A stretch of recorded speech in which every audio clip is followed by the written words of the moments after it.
Alrighty, it's your boy Zxous, and we are back with another Goddess of Victory Nikke video. And in today's video, we are going to be ranking D on the Burst 3 tier list. Now, we finally officially have tested her everywhere, in terms of bosses, story, PvP, everywhere. And I'm going to break down where she is for me on the Burst 3 tier list. And you guys let me know if you agree or not as well. Now, if we are going to consider things like endgame, I think we might move some people around if this is going to be based on just endgame. For example, Haran I might take down to S and just keep it like that, honestly. I don't feel like Haran performs as well as she does early game in endgame. Actually, it's almost night and day.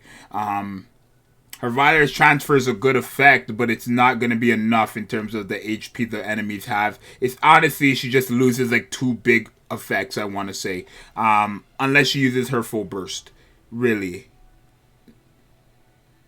But even if that doesn't kill, it's still like, you know what I mean? So virus transfer kind of just gets nullified. Not nullified, but it gets like nerfed. The higher you go into this game, then like worse it gets, I want to say. But let's talk about D. So D is a character who is a boss killer, right? D really shines against bosses, really nowhere else besides bosses, right? So obviously what makes D broken is the fact that against iron type enemies, let's say, because it says damage a strong element, which is just iron elemented enemies, she will do an additional 46.93% damage for 15 seconds when you're in a full burst, and then she will also be healing from those by a certain percentage, but the first time you activate that skill, you actually heal a bit more than how much you're going to averagely heal, right? So 16.5% the first time on top of the 3.52%, and then after that time, it will always just be 3.52%. So it's kind of a massive decrease there, but then again, it's like a pretty good buff for the first time it happens, right? So it's not really like a nerf there, right? Her second skill instantly charges burst gauge by 98.56%, activates one time per battle when a target appears. So that's either a boss or a mini boss, and then you're also immune to stun for 36.95 seconds, which is great. And then also when the target or boss appears, damage a strong element is also increased by an additional 91.09%, and that lasts for 15 seconds, right? So her first skill and her second skill against a boss, especially an iron type boss like Modernia, works very, very well, because not only are you going to be in a full burst because of the massive burst gauge she has, but you're going to have well over 100% damage increase to Modernia. And then if we look at her burst skill, actually, she does AoE damage, but when attacking a certain part of an enemy, for all attacker allies, damage dealt to that part is increased by 42.38% for 15 seconds.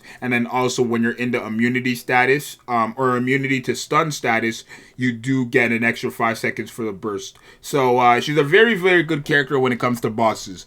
My problem with D is that I don't feel like she's gonna perform anywhere else besides bosses, right? Obviously, she's not like Sakura, where Sakura's really just for the train, right? Really for, just the train, because D could actually work against, again, strong element when you're in a full burst means any iron type enemies, right?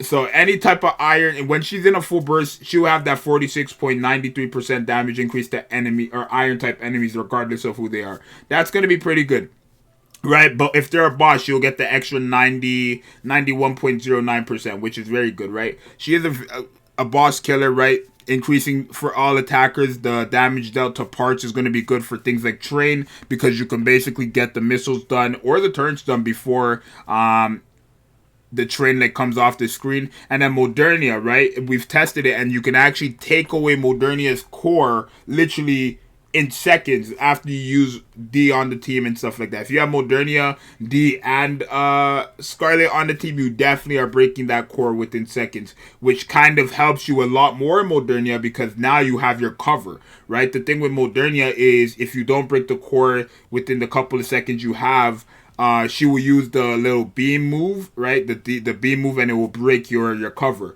right? But being able to break it beforehand, you actually have your cover the whole time against Modernia. And literally after you break the core, Modernia becomes the easiest boss, unless you break both of the wings.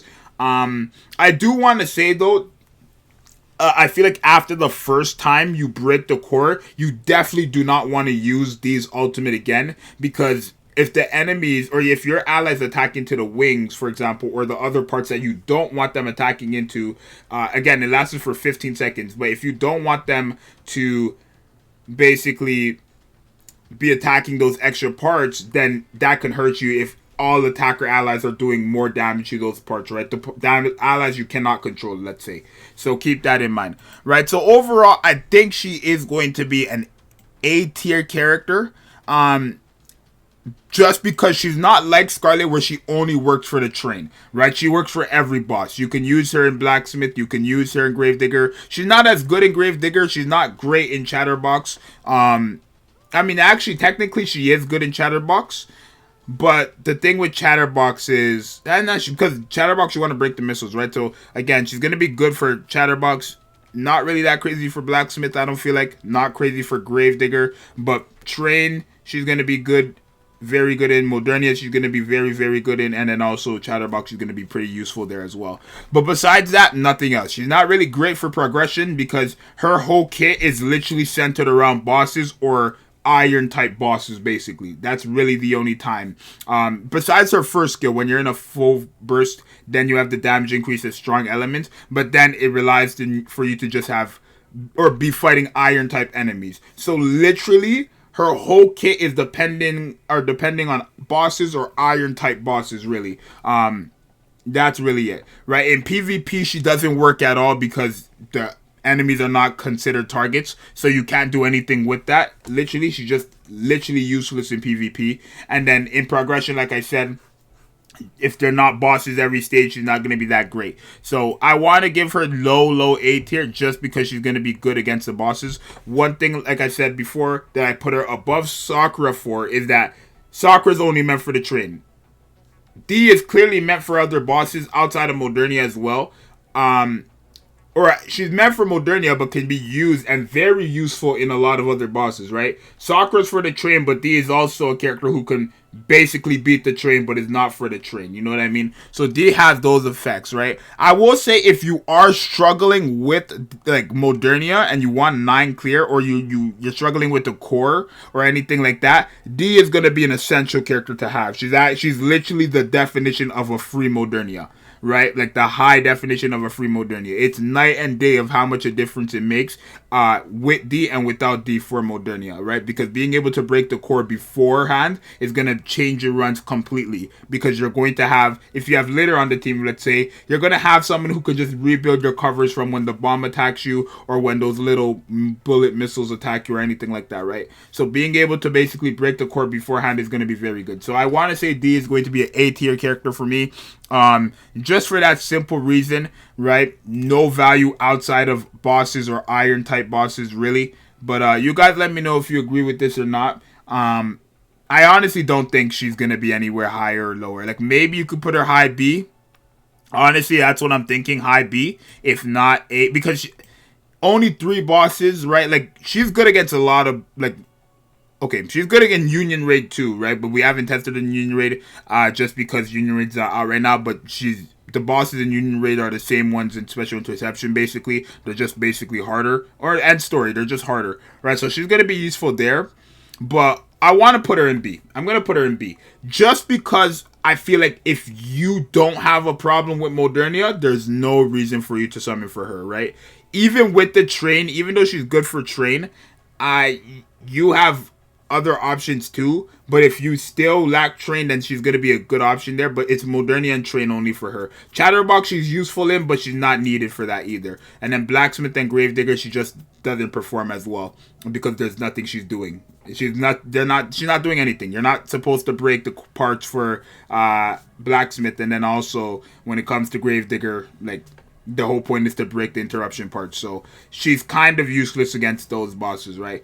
Really, if you need someone to clear Modernia, she's a must-have, I feel like. If you need to beat Modernia, she can change it in terms of that core and doing damage to Modernia, right? Kind of cheesing Modernia, she's the definition of that. So, let me know if you guys agree with me down in the comments below. And it's going to be your boy Zxous. I'm out. Later. Peace.